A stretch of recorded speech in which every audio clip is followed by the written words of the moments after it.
Assalamualaikum warahmatullahi wabarakatuh. Perkenalkan, nama saya Kartika Marseila, NPM 21142. Saya dari Fakultas Hukum Universitas 17 Agustus 1945 Samarinda. Hari ini saya akan membuat video ulangan tengah semester mata kuliah Perdagangan Internasional yang berbentuk video yang diberikan oleh dosen saya sendiri yang bernama Ibu Dr. Haji Siti Aisyah, SPD, SA, MM, MH, yang berjudul Kebijakan Perdagangan Internasional. Perdagangan internasional ini yang dilakukan antar negara akan menghasilkan peraturan-peraturan perdagangan internasional berupa kebijakan-kebijakan perdagangan internasional, tarif, kuota, larangan ekspor, larangan impor, premi, subsidi, diskriminasi harga, dan dumping. Yang pertama yang akan kita bahas, tarif atau bea cukai masuk. Tarif atau bea cukai masuk merupakan pajak yang dikenakan pada barang impor. Hal ini merupakan salah satu cara untuk melindungi produksi dalam negeri dari serbuan produk impor.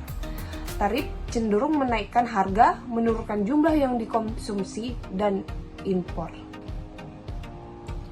Kedua, kuota. Kuota merupakan batasan terhadap jumlah barang yang boleh diimpor oleh suatu negara dari semua negara tertentu dalam jangka waktu yang ditentukan. Ada dua macam kuota, yaitu kuota impor dan kuota ekspor. Ketiga, larangan ekspor. Larangan ekspor merupakan kebijakan pemerintah suatu negara melarang total semua ekspor komodisi tertentu. Tujuannya agar industri bertambah, membuka kesempatan kerja baru, dan memberantas. 4. Larangan impor.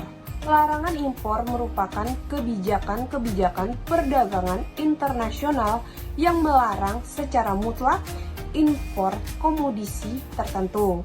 Larangan impor ini dilakukan untuk melindungi industri dalam negeri. Dengan demikian, barang produksi dalam negeri terlindungi dan masuknya barang impor sejenis. Yang kelima, subsidi. Pemerintah memberikan subsidi kepada perusahaan-perusahaan, khususnya perusahaan yang hasil produksinya berorientasi ekspor. Dengan demikian, biaya produksinya menjadi lebih rendah sehingga harga jualnya lebih murah. Premi merupakan penambahan dana dalam bentuk uang kepada produsen yang berhasil mencapai target produksi prestasi yang ditentukan oleh pemerintah. Dengan adanya premi dan subsidi kepada produsen dalam negeri, diharapkan harga jual barang lebih murah sehingga terjangkau masyarakat, hasil produksi meningkat, dan kelangsungan hidup perusahaan terjaga. Yang ketujuh, diskriminasi harga. Diskriminasi harga merupakan penetapan harga jual yang berbeda pada dua pasar atau lebih yang berbeda terhadap barang yang sama. Dengan adanya diskriminasi dimaksudkan agar dapat pengawasan terhadap harga jual dan harga beli sehingga elastistis permintaan dapat diketahui. Yang terakhir, dumping. Dumping merupakan kebijakan yang menetapkan harga jual barang di luar negeri lebih murah dibandingkan harga jual dalam negeri. Tujuan dari kebijakan ini merupakan untuk menguasai pasar internasional. Jadi dalam kebijakan-kebijakan perdagangan internasional ini ada dampak positif dan dampak negatifnya juga. Nah, kita bahas dampak positifnya. Yang pertama, dengan adanya perdagangan internasional, permintaan dan penawaran ekspor produk untuk negara lain akan semakin meningkat.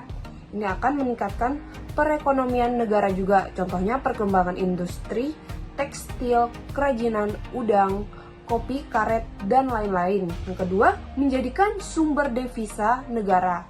Devisa negara adalah sumber valuta asing sebagai alat pembayaran dari perdagangan internasional antar negara. Ketiga, menarik investor asing. Dengan adanya penambahan modal dari investor asing ini, maka pertumbuhan ekonomi dari suatu negara akan semakin meningkat. Lapangan pekerjaan semakin terbuka dan akan memberikan dampak besar pada perekonomian. Keempat, transfer teknologi. Negara yang telah membentuk teknologi baru seperti mesin untuk industri, dengan demikian semua negara akan merasakan perkembangannya. Setelah kita membahas dampak positif, di sini juga ada dampak negatif. Produk lokal asli buatan dalam negeri mengalami penurunan penjualannya. Kedua, cenderung ketergantungan pada negara-negara maju. Yang ketiga, munculnya eksploitasi SDA dan SDM. 4. Industri lokal akan kesulitan mendapatkan bahan baku yang diekspor. Kelima, menyebabkan turunnya nilai mata uang rupiah. Sekian video kajian saya, kurang lebihnya mohon maaf. Assalamualaikum warahmatullahi wabarakatuh.